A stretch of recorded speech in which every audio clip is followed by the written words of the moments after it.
Hey everybody, this is David Skrikas. I'm trying something new here, so this isn't going to be live. I'm trying to stream it live on YouTube, but they're telling me maybe I don't have enough followers or settings. I don't know. Someone who's a tech nerd can help me out with that. That would be great. So what I'm doing though is I'm recording it on YouTube, and then I'm just going to upload. And the reason I'm doing it, even though I like some of the live facets of Periscope, it's much easier to embed these videos in my website off YouTube than Periscope. Periscope, like, you can use it on your computer, but it's almost like I find it to be, you can tell me if you find differently, but I find it to be almost totally geared towards online, I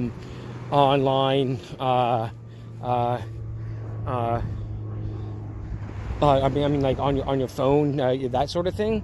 And it's not really good. And when I do these videos and blast them out, I do everything off a computer. So YouTube is much better for that, I find. So again, someone can help me out here. But so what I'm gonna do is maybe start recording these. And actually, you know what? The great thing is I'll use less data on my phone because I'll just record it and then upload it when I get back home. So anyhow, so I'm gonna talk about similar things that I talked about in my podcast that you'll see. But it's always nice to have a view, right? And that's, so I'll talk about it here, and you'll get a nice view of the ocean, you get the sound of the ocean. So first things first though, let's start something not market related. There's a tropical storm, it's Dorian. It's kind of in the Antilles now, the southern Antilles. It's gonna come up, hit around Dominican or Hispaniola, but of course what the island of Dominican and Haiti is called, and then come up here through the Bahamas. It's going to hit pretty close here. Now what it looks like is happening is this year, number one, it hasn't really been a conducive year for hurricanes. Like, first of all, this thing is called Dorian because it's the fourth storm of the year, and and actually we haven't had one, knock on wood, category 3 or stronger. I think this is the first time this has happened since 2002 that you've gotten basically into the end of August without at least one major hurricane, even if the hurricane was off in the ocean somewhere.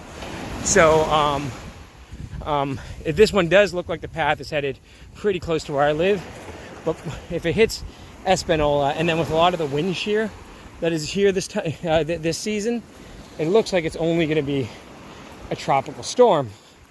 So knock on wood.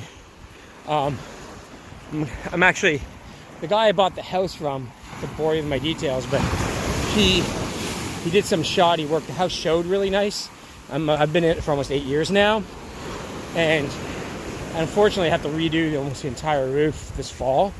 So my idea was to get through the hurricane season. Hopefully we wouldn't get one this year, and redo it.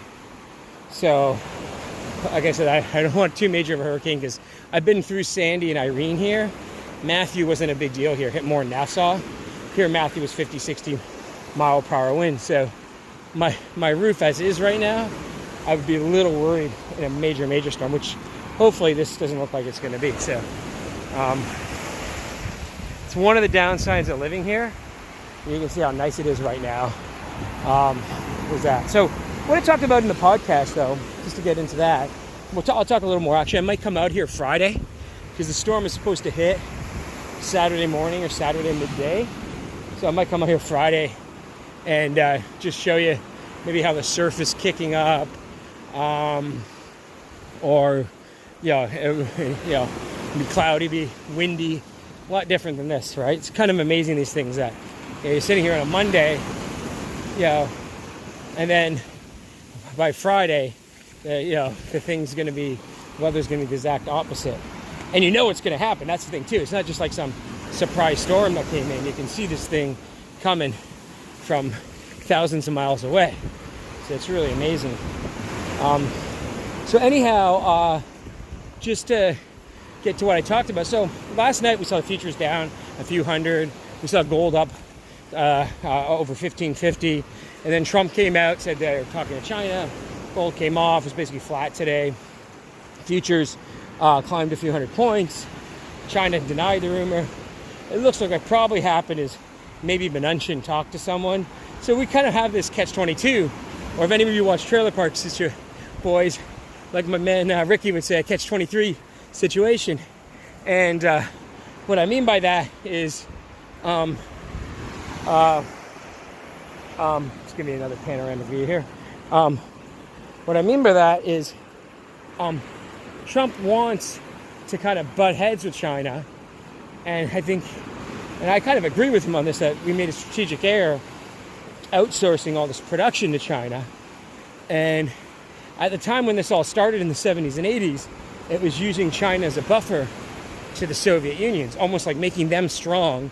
And even though they were communists, they were converting to this kind of centrally planned form of capitalism, mixture, I guess you could say, of socialism and capitalism. They actually call it Chinese socialism now, where it's like you have some aspects of capitalism, like someone can own their own store, but a lot of the economy itself is still centrally planned. So, and they thought that was a great move, and I think that was a strategic error because of the way the Chinese do business. They have this ancient society that's been around for 1,000 years, but they've never really had a quality legal system or political system. So it's very tough to morph that into kind of a global economy when you have property laws and patents and laws you really just have to respect in general. So anyhow, I like this, liking this. So to like this catch-23, where things aren't going to happen, or the things are the way I think Trump wants, and I think some kind of settlement is going to happen by the fall. And so the catch-23 is he wants stuff, but he also knows that if the stock market tanks and the economy slows significantly, there's no way he's going to win re-election. Like the way the demographics are set up now in this election is that he's going to have to win another close election, and he needs all those states because the Democrats, are going to win states like, large states like New York or California before the thing even starts. So he's really got to win Florida, Ohio, North Carolina, all those swing states. So he wants the stock market going up, but he also wants to take on China at the same time, right? So that's his quandary, So anyhow, you saw that occur, and I think so. What I think is going to happen is I don't see a deal immediately. I'm thinking more like October, November, because part of the reason is the Fed is going to cut in September, and they're probably going to cut in October. And I think Trump wants at least another 0.5 point or 3/4 interest rate off the table. Now, my opinion is, could you see a crash this fall? Maybe. But a lot of people are talking about it, and it's kind of this weird thing where when the market falls this much, this quick, and you get this kind of fear trade in, it's almost like people are talking about, especially when it falls in August, like 2015, 2000, or 1998, 2011. It's like it falls almost too early to really have one of those tanks in the fall. Now, can it go down again? Sure, but I think what's more likely to happen is when we get some more fear entering the market, Fed cuts, he does some kind of deal, and then maybe we get one more surge higher. Now, like I said, I'm in the next week or two going to do some hedge trades just in case there is some kind of everything falls apart in the fall, but I don't really see it quite yet. But it's impossible to time these things because who knows, especially with this bull market has gone on for so long, so far, when it's going to end, right? So anyhow, that's what that. And then what's interesting too about gold is I was talking to someone. I talked about this in the podcast, and one thing I thought was really interesting is that this is just a friend of mine in LA. I'm actually I'm a Raiders fan. He's another Raiders fan. So we talk mostly about sports and football rather than about anything significantly, about markets. But he is interested in investing, we talk. And what he wanted to do is buy real estate and flip real estate, he told me, at the bottom of the next recession. And I told him, well, the problem with that is real estate takes years to fall, then years to bottom. If you go look at what happened in 2008, is that real estate actually trended sideways or slightly lower until about 2011. And so it's like you're actually better buying stocks when everything tanks, because stocks are much more reactive and can come back quicker. Like I remember going to Las Vegas, I think it was in 2010, and everything there was still dead. This guy showed me around, and this is, it was either 2010, 2011, and, this was a year, it was 2010, now I think, yeah. This was more than a year after the bottom. The S&P was back over 1,000, and you could buy these houses quarter mile from the strip, view of the strip, sunken living room,